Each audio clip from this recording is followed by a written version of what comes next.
और सुबह शुरू करते एक और बड़ी खबर का, जहां पर सीएम योगी का सिद्धार्थनगर का दौरा है और जिसको लेकर पुख्ता इंतजाम किए जा रहे हैं। ये बड़ी खबर, अहम जानकारी आपकी टीवी स्क्रीन पर। और ऐसे में आपको ये भी जानकारी दी कि दौरा जो है वो शुरू हो चुका है और सीएम योगी जो है वहां पर पहुंचने वाले हैं। बाढ़ प्रभावित इलाकों का हवाई सर्वेक्षण भी करेंगे।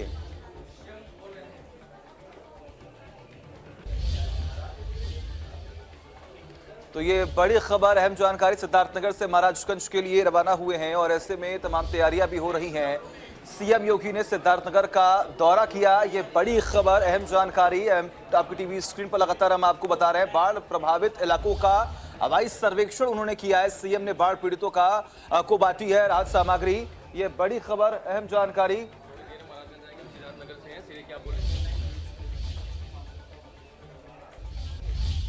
और वह सिद्धार्थनगर में सीएम योगी जनता को संबोधित कर रहे हैं, सुनिए। मार्गदर्शन में स्थानीय प्रशासन, जिला प्रशासन युद्ध स्तर पर बचाव और राहत कार्यों के लिए कार्य कर रहा है। हर पीड़ित परिवार को पर्याप्त मात्रा में खाद्यान्न मिल सके, हर प्रभावित गांव में नाव की व्यवस्था ग्राम पंचायत की ओर से या नगर निकाय की ओर से, एनडीआरएफ, एसडीआरएफ और पीएससी की फ्लड यूनिट को भी पर्याप्त मात्रा में हर एक जनपद में डिप्लॉय किया गया है। कंट्रोल रूम के माध्यम से एक एक गतिविधि पर नजर रखने के साथ साथ बाढ़ चौकियों के माध्यम से हर पीड़ित परिवार को समय से राहत पहुंचाने, बाढ़ से बचाव करने के सभी उपाय किए जा रहे हैं। हम लोगों ने पहले से ही इस बारे में प्रशासन को निर्देश दिया है कि बचाव और राहत कार्य में किसी प्रकार की कोई कोताही नहीं होनी चाहिए। पर्याप्त मात्रा में धनराशि और संसाधन हर एक जिला को उपलब्ध कराए गए हैं। राहत के लिए हर एक प्रभावित परिवार को 10 किलो चावल, 10 किलो आटा, 10 किलो आलू, 5 किलो लाई चना, 2 किलो दाल, रिफाइंड ऑयल के साथ साथ मिर्च मसाला, नमक, देसलाई और भी अन्य सामग्री जो एक घर के लिए, किसी भी पीड़ित परिवार के लिए आवश्यक है, सभी सामग्री उन्हें उपलब्ध कराई जा रही है। यह भी व्यवस्था दी गई है कि जहां पर किसी पीड़ित का मकान ध्वस्त हो जाए उसको तत्काल 95,000 रुपये उपलब्ध करवा दिए जाएं। आंशिक रूप से क्षति होने पर भी उसे सहायता देने की व्यवस्था की गई है। इसके साथ ही नदी में धारा की चपेट में आने से अगर किसी पीड़ित का मकान उसमें विलीन हो गया है तो उसे मुख्यमंत्री आवास योजना से भी आच्छादित करने के निर्देश दिए गए हैं। किसी व्यक्ति की दुर्भाग्य से इस आपदा में मृत्यु होती है तो उस परिवार को, पीड़ित परिवार को 4 लाख रुपए की सहायता तत्काल उपलब्ध हो जाए। इस सीजन में जल जमाव और बाढ़ के कारण सांप, बिच्छू, जंगली जानवर और कुत्तों के काटने की शिकायतें भी आती हैं। हर एक जनपद में पर्याप्त मात्रा में एंटी स्नेक वेनम और एंटी रेबीज वैक्सीन उपलब्ध करवा दी गई है। किसी को भी दूर न जाना पड़े, स्थानीय स्तर पर यह सुविधा हर एक पीड़ित परिवार को उपलब्ध हो सके, इसकी पूरी व्यवस्था की गई है। पेयजल के लिए आवश्यक है शुद्ध पेयजल की आपूर्ति की जाए। अगर शुद्ध पेयजल की आपूर्ति में कहीं कोई बाधा है तो क्लोरीन की टैबलेट सभी पीड़ित परिवारों को उपलब्ध करवा दी जाए, प्रभावित परिवारों को उपलब्ध करवाएं। इसके स्पष्ट निर्देश स्वास्थ्य विभाग को दिए गए हैं और युद्ध स्तर पर स्वास्थ्य विभाग इस कार्य को कर रहा है। जल भराव और बाढ़ के कारण डायरिया, हैजा आदि की शिकायतें अक्सर देखने को मिलती है। पैकेट भी हर एक पीड़ित परिवार को उपलब्ध करवाने के लिए उपलब्ध करवाए जा रहे हैं। बाढ़ के कारण खड़ी फसल को भारी पैमाने पर नुकसान हुआ है। अकेले सिद्धार्थनगर जनपद में 400 गांवों में खड़ी फसल किसानों की खराब हुई है या बाढ़ की चपेट में आई है। प्रशासन को स्पष्ट निर्देश दिए गए हैं कि तत्काल इसका सर्वे करवा लें और सर्वे करवाने के साथ इसके तत्काल बाद उन सभी परिवारों को जो भी आवश्यक मुआवजा है ये उपलब्ध करवा दिया जाए। पशुओं के लिए भी चारे की व्यवस्था, दवा की व्यवस्था और उनके लिए हर संभव सहायता करने की व्यवस्था का प्रावधान कर दिया गया है। प्रशासन को यह भी निर्देश दिया गया है कि किसी भी स्थिति में किसी को भी कोई भी पीड़ित अपने को उपेक्षित महसूस न करें। उन सब के प्रति संवेदनशील व्यवहार, संवेदनापूर्ण व्यवहार होना चाहिए और जनप्रतिनिधियों के साथ मिलकर के राहत और बचाव कार्य को युद्ध स्तर पर आगे बढ़ाने का कार्य किया जाए। जनपद में इस बार विगत कई दशकों के बाद इतना भारी पैमाने पे पानी आया है, यानी बरसात का पानी, बाढ़ का पानी इतने बड़े भारी पैमाने पर, क्योंकि हर नदी डेंजर लेवल से अपना काफी ऊपर तक पहुंच चुकी थी।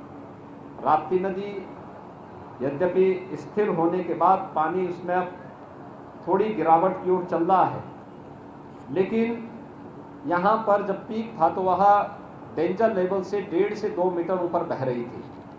ये चीजें दिखाती हैं कि कहीं न कहीं बाढ़ पहले विगत वर्षों की तुलना में काफी ज्यादा है, लेकिन समय पर सरकार के द्वारा उठाए गए कदमों के कारण तटबंध की मरम्मत और उन पर बचाव के कार्य जो समय पे हो गए थे, ऐसी 11 परियोजनाओं को समय पे पूर्ण करने के कारण व्यापक पैमाने पे जन और धन की हानि को रोकने में मदद मिली। लेकिन अभी इसमें बहुत कुछ किया जाना है। इन्हीं सबको ध्यान में रख करके प्रशासन के स्तर पर पूरी व्यवस्था की जा रही है। मैं आज की इस अवसर पर एक बार फिर से सभी बाढ़ पीड़ितों के प्रति अपनी संवेदना व्यक्त करता हूं और यहाँ के स्थानीय जनप्रतिनिधि, स्थानीय प्रशासन पूरी प्रतिबद्धता और पूरी ईमानदारी के साथ यहाँ पर बचाव और राहत कार्य में लगे हुए हैं। बचाव और राहत कार्य तो सरल ढंग से आगे बढ़ रहा है। हर पीड़ित की पीड़ा के साथ हमें खड़ा होना है और उनको हर प्रकार का सहयोग मैं उन्हें आश्वस्त करता हूं कि सरकार उनकी पीड़ा के साथ उनके साथ खड़ी है। किसी भी प्रकार की असुविधा किसी भी पीड़ित को न होने पाए, सरकार इस मंशा के साथ कार्य कर रही है। भारत सरकार भी लगातार, आदरणीय प्रधानमंत्री जी भी बाढ़ जैसी इन आपदाओं से बचाव के लिए बराबर निगरानी कर रहे हैं। इसमें राहत सहायता देने में अपना योगदान दे रहे हैं। बाढ़ के बाद जो कार्य होने हैं वह है मुख्य रूप से किसी भी प्रकार की जल जनित और विषाणु जनित बीमारियों को बचाव के लिए 5 सितंबर से 12 हर में प्रारंभ हो रहा है, जिसमें हमें इस कार्यक्रम की निगरानी के लिए भेजा गया है, जिसमें नगर विकास, ग्रामीण विकास और पंचायती राज ये सभी विभाग मिलकर के इस कार्यक्रम स्वच्छता, सैनिटाइजेशन, शुद्ध पेयजल छिड़काव करते हुए स्वास्थ्य की सुविधा उपलब्ध कराने, इंसेफ्लाइटिस, मलेरिया, डेंगू, कालाजार, चिकनगुनिया जैसी बीमारियों से बचाव करने के लिए, डायरिया की बीमारियों से बचाव करने के लिए बृहद अभियान प्रारंभ होने जा रहा है। मुझे विश्वास है कि सभी के सहयोग से न केवल बाढ़ में हर पीड़ित परिवार को राहत प्रदान करने, बल्कि इन सभी विषाणु जनित और जल जनित बीमारियों से बचाव करने में भी हम सब एक साथ मिलकर के इस लड़ाई को जीतने में सफल होंगे। बहुत बहुत धन्यवाद।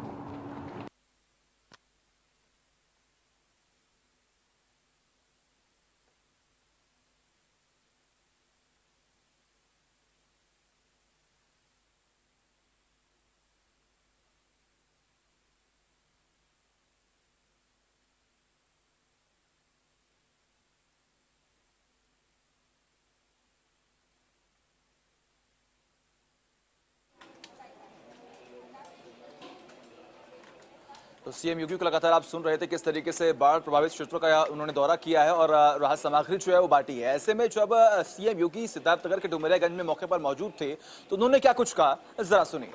तहसील जनपद सिद्धार्थनगर के डुमरियागंज इटवा, सोहरतगढ़, बांसी और नौगढ़, ये 5 तहसील वर्तमान में बाढ़ से प्रभावित हैं, जिनमें डुमरियागंज और नौगढ़ तहसील सर्वाधिक प्रभावित है। जनपद की लगभग 2 लाख की आबादी बाढ़ से प्रभावित है, जिनमें सर्वाधिक डुमरियागंज और नौगढ़ तहसील है। बाढ़ पीड़ित सभी परिवारों को बचाव और राहत कार्य के लिए प्रदेश सरकार ने पहले से ही सभी जिला प्रशासन को आवश्यक निर्देश जारी किए थे। बाढ़ बचाव के लिए क्योंकि जनपद सिद्धार्थनगर में राप्ती, बूढ़ी नाप राप्ती, कोड़ा नदी और अन्य नदियां हैं, जिनके कारण यहां पर हर वर्ष बाढ़ आती है।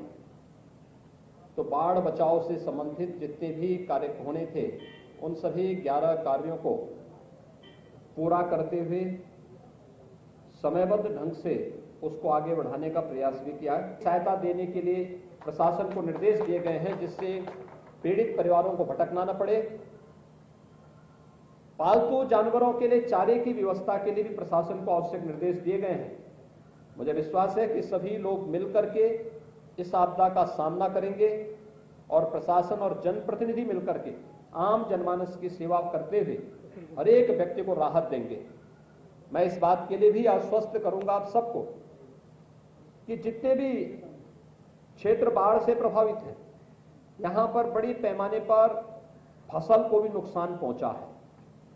उन सभी लोगों को हम लोग फसल के लिए अभी से सर्वेक्षण करने और सर्वेक्षण के साथ ही उन लोगों को भी मुआवजा उपलब्ध कराने के लिए, फसल का मुआवजा भी सभी पीड़ित परिवारों को उपलब्ध करवाने के लिए प्रशासन को निर्देश दिए गए हैं। ये सभी कार्यक्रम समयबद्ध ढंग से आगे बढ़ने चाहिए, जिससे हर एक पीड़ित व्यक्ति के साथ शासन प्रशासन की सहानुभूति उसके साथ जुड़ते हुए उसे अधिक से अधिक राहत उपलब्ध